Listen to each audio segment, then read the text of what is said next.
मित्रहरू नमस्कार। अहिलेको बर्ड फ्लूको हल्ला र आकाश छोएको 50 ग्राम अन्डाको 25 रुपियाँ भन्दाखेरि अब म 3 रुपियाँ गोटा कुखुरा किनेर खाने मान्छे है, अनिखेर धार्नीको 25 रुपियाँ तिरेर खसीको मासु खाने मान्छे है, साढे 2 किलो के 25 रुपियाँको।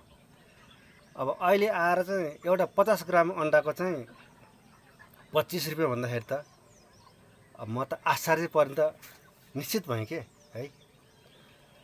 अब यो बर्ड फ्लू किन सुरक्षित र ठुला भन्ने फर्ममा पहिला आउँछ, अनि हाम्रो जस्तो सामान्य यही दुनियाँ काग पशु पन्छी के दुनियाँ बाटो नजिक छ बाख्राहरू पनि हुन्छ होइन, काग भँगेरा होइन, सारौँ के भन्छ सब किरा खानलाई छाना वरिपरि जालीभरि झुन्डिन्छन्। अनि हाम्रोमा किन त्यति छिटो बर्ड फ्लू आउँदैन होइन।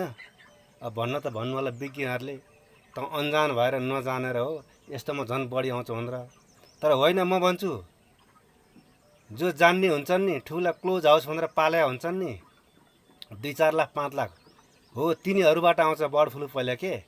किनभने त्यसमध्ये पनि लेयर्सबाटै बर्ड फ्लू पहिला किन आउँछ भन्दाखेरि 2-4-5 लाख कुखुरा पालेका हुन्छन्। अनि ती कुखुरा थाकिसकेपछि बजारमा सहजै बिक्री हुँदैन के मासुको लागि। अनि तिनीहरूले दाना त्यति खुवाएर सास प्राण धानेर राखेका हुन्छन्, एकैचोटि पुर्न पनि सक्दैनन् है। अनि ती रोगी भएपछि कुखुरालाई छिटो रोगले समाउँछ, जुनसुकै रोगले, बर्ड फ्लू मात्रै होइन। अनि यसरी चाहिँ उनीहरूको कुखुरा मर्न थालेपछि अब होला बर्ड फ्लूले भेट्टायो होला, अनि उनीहरूको चाहिँ सबै सरकारले क्षतिपूर्ति दिने हुनाले उनीहरूले राजनीति गर्छन् जहिले पनि। अनि हामी सामान्य किसानलाई चाहिँ जहिले पनि तल पार्छन्। अनि यी बर्ड फ्लू चाहिँ लागेर लेस कुखुरा चाहिँ धेरै खत्तम हुने, अनि अन्डाको भाउ फेरि कसरी बढ्छ, झन् अन्डा खानै नहुने समयमा भने यिनीहरूभित्र पनि एउटा दलाली राजनीति हुन्छ के। यी ब्रोइलरका दलाली र लेयर्सका दलाली बिच भित्रभित्र राजनीति हुन्छ, प्रतिस्पर्धा हुन्छ कसले कसलाई खसाल्ने भनेर के।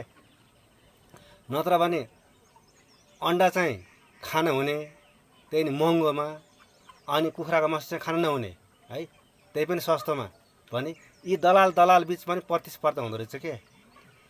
अनिखेर माग र आपूर्ति अनुसार चाहिँ मूल्य चाहिँ निर्धारण हुन्छ, घटबड हुन्छ भनेर कथित पुँजीवादी अर्थशास्त्रीहरूले भन्छन् नि हो। त्यही कथित अर्थशास्त्रको आधारमा चाहिँ अनिखेर यी ठुला दलालीहरूले चाहिँ जान